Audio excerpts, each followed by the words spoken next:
right, in the top right corner of K-Daria, the first map for IPL Fight Club number 34, we have TSL Hyun, who's won the last 6 weeks straight of IPL Fight Club. He's earned himself $3,300 so far. He got $3,000 just from winning matches, and another $300 from actually defeating.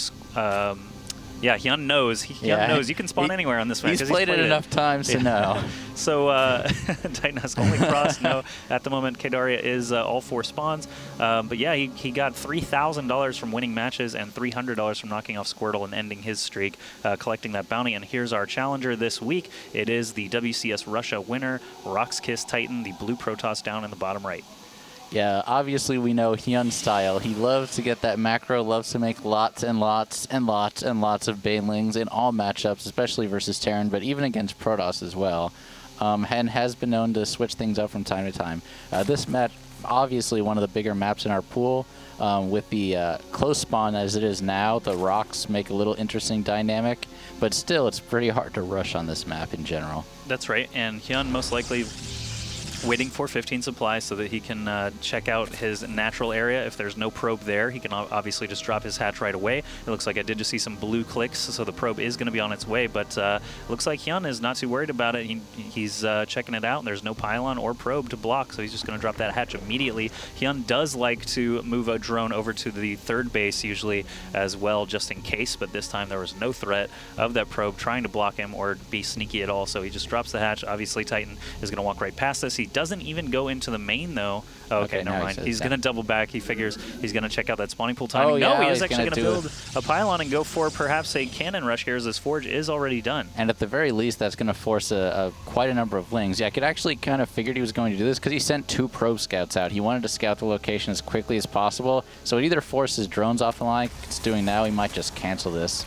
Oh, wow, he's actually going to leave it, but it'll basically just kind of force lings out. All right, so yeah, he's going to build that first cannon. He's going to make Hyun commit to stopping this. Oh, 2 wow, probes 2 are cannons. Here. But we do have a lot of drones pulled already to try and deal with. Actually, all the drones pulled already. Does not want any of those cannons to come up while his spawning pool is still under construction. Titan going for the throat very early here with this cannon rush, not really caring about anything back at home. He's committing everything right now to these cannons. This is actually to the point of an all-in, though. I mean, he's going to have to get some of these to finish, or he's going to be way behind in this game. That's right, and 1 cannon is already forced to be canceled. Another one goes up and only gets like 1 kill, I think. No kills? Wow. Did he get no kills? Oh, he got 1 worker, but yeah, he's no, that was Hyun killed that worker. Oh, wow, yeah, so he has actually gotten nothing out of this, and he's just, oh, I didn't even cancel that cannon. No, this is looking horrible for Titan, as the spawning pool is now done and 6 lings are about to come out. And he still hasn't built anything back at home. He's only built cannons so far. This is actually really, really, really bad for Titan. He lost every single cannon that he's built up here so far, and this one is not going to last very long either. He may get a drone out of this. Takes 2 shots to finish one off. So he does finish off 2 drones. 3 drones with, oh wow, and you just keep building cannons. Only 2, still. And Titan, what are you doing, man? This is actually not working out at all for Titan. He is building another cannon back at home, not actually at his main mineral line. He's not even walled off yet. No, he's definitely not. So all these lings that are already up from Hyun are going to be able to run over there, run past that cannon, and start chewing down probes as soon as they can. Titan is already going to lose this pylon as well. Yeah, so that's going to supply block him. And he has no gateway. He's just building his gateway now, and he can't even wall it at all with it. Wow, he's going to get at least a few lings through. That's right, probably 3 lings, maybe only 2. Okay, 2, but does get the he's range. Still going to scout with this, and while Titan is supply blocked, he's going to be able to pick off probes, and there's not really a whole lot he can do about it. Wow, he's actually teching super fast, now going double gas after this really failed cannon rush. And at the very least, this is going to force probes off the line for at least a minute or 2. Yeah, these probes can kill Zerglings pretty easily, especially only 2 of them. So Titan actually just following him with any probes is actually costing him a lot of mining time. Hyun, this is not really costing him anything. He can just rally these lings around for a long time and get these probes to chase him around. And he's really, not worried about losing these anytime soon. The gateway is just about to finish, but Hyun is already taking a 3rd base. He's got quite a lot of drones still standing. Where am I looking here? 27 drones, only 21 probes for Titan. Titan did get his next Nexus up, so he can start to mine from there and create 2 probes at a time, chrono boost those out, but Hyun not taking advantage of the fact that there's no wall off, instead just macroing up like crazy to know that he can end this in the mid game. Right now, Titan is still very, very far behind, still no Zealot on the field or anything. Yeah, and he's just getting his cybernetics torn now, and obviously for the next few minutes, Hyun's going to be making almost nothing but drones. And you can see the supply count already, 28 to 46. I mean, Hyun has a really good grasp on this game, can just drone up safely. He knows there's absolutely no way any pressure can come. First combat unit for Titan just coming out now with his first Stalker, still making 7 drones at a time. He hasn't even taken his Vespian geysers yet, so he has no intention of building anything but drones for at least another minute or so.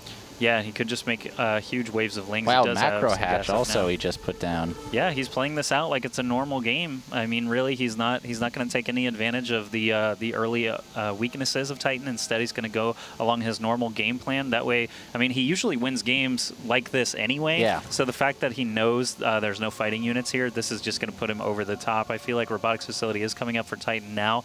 He is still 20 supply behind, and most of that is going to be in workers, obviously, as only 1 Stalker is out for Titan at all. 52 drones against 33. You can see the difference in the income tab. Gas is about the same because they have the same number of harvesters right there on gas, but you can see the mineral difference is quite large.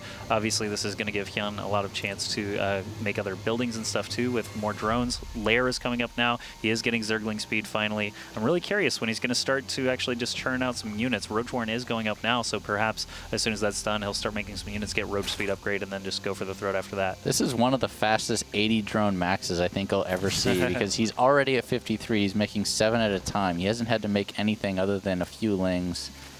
Just absolutely insane macros so far from Hyun. Now he's going to get the Zerglings. He'll probably follow it up with a few roaches just to kind of get some map control back, but he knows that he'll have to make a very grievous error to let Titan back into this game because Titan is not going to be able to take his 3rd base for quite some time.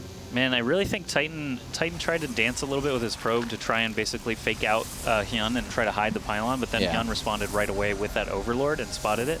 I'm really curious how this game would have panned out if another 10, 15 seconds had gone by before Hyun actually moved his Overlord. It could be vastly, vastly different. Titan may have gotten away with it if not for that Overlord, but we do see an Overseer just flying around now, still plenty of health left, so he's probably going to escape just fine. Macro Hatch is fully functioning now, making a queen. There's a lot of lings on the ground. And 10 roaches. Yeah, and roaches are starting to be created now. We can see roach speed already being researched too, so he can move everything down into a better position, maybe even take over the Xel'Naga Tower, just host everything right there before he's ready to try and attack. It looks like Titan is gearing up for about a 7-gate all-in. He has 5 more gateways on the way somewhere. 3 here, 2 just finished. Yeah, so there they are. So huge all-in from him, but oh wow, and now all his sentries got surrounded immediately. Pretty good force fields to keep him off, but the Zerglings were already in. Now just down to 2 Immortals, a Sentry, and a Stalker. This is going to get completely overwhelmed, and that's it. GG. Yep, there's a GG from Titan. Failed cannon rush. I mean, it was kind of just a long, weary